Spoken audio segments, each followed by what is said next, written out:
Sabi ko na yun ang laro niya pa nagla-live talaga siya PUBG at minsan nagla-live siya. Ay, pabida. Pabida-bida tayo. So, wala lang. Nung one time nag-live siya, na-recognize tayo ni Papa Ken. O, yun lang naman. Share ko lang. Message to your fans and fellow PUBG players. They recognize my music and of course dahil na rin sa support ng fans. See? Hindi nakakalimutan ni Philip ang fans. Ang mga sisiw niya, ang mga ano niya, mga tao nakasupport sa kanya. That's why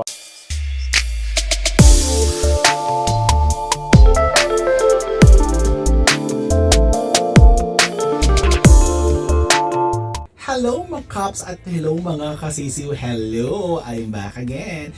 Another Philip reaction video ang gagawa natin ng Chika. And this video I saw it on TikTok. So ito yung gagawa natin ng Chika for today. At syempre kung bago pa lang sa akin channel, it's me, Darren_official.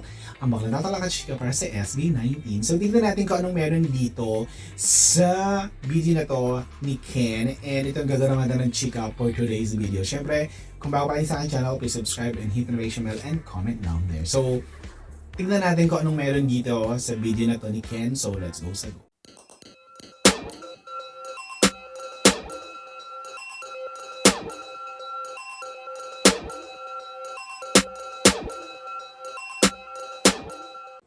masaya ako na akala ko ako na yung pinakamasayang tao sa mundo.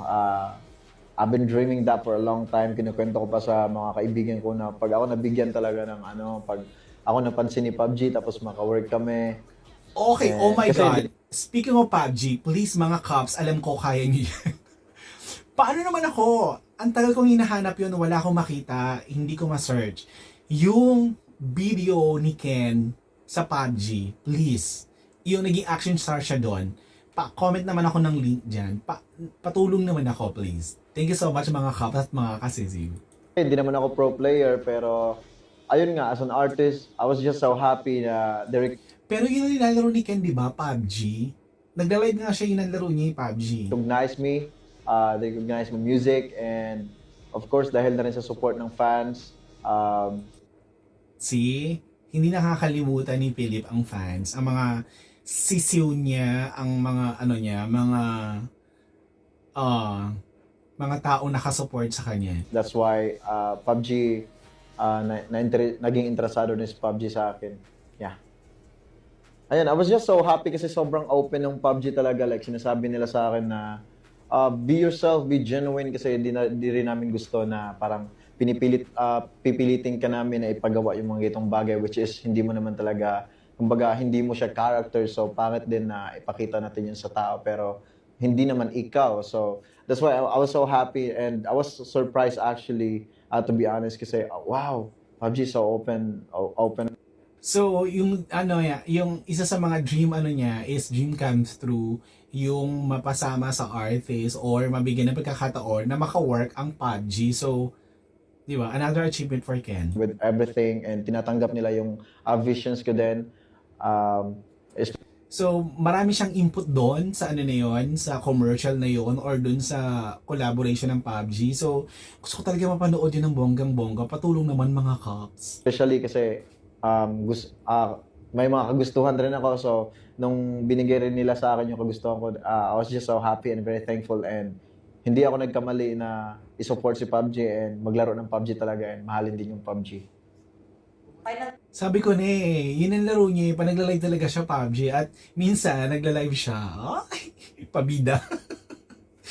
Pabida-bida tayo. So, wala lang. Nung one time nag-live siya, na-recognize tayo ni Papa Ken. O, yun lang naman. Share ko lang. Message to your fans and fellow PUBG players who showed support towards you the collab. I just want to thank my fans dahil sa pag-support sa akin from the very beginning, sinusupport niyo ako until now. I was just so grateful with everything na natatanggap ko. Sobrang masayang. So yun, bitin lang yung ano na to. So kung meron kayong source of income, hindi, kung meron kayong source ng buong interview na to, comment down there para gawa natin ng full reaction video. And yun, so sana mapanood natin ng buong buo yung PUBG ni Ken. And yun, mga kasisiw, thank you so much for watching and ako gusto ko rin magpasalamat sa all CCUs out there and to all SB19 supporters na lagi nandiyan sa YouTube channel ko. So, thank you guys. Thank you mga Cops. Bye!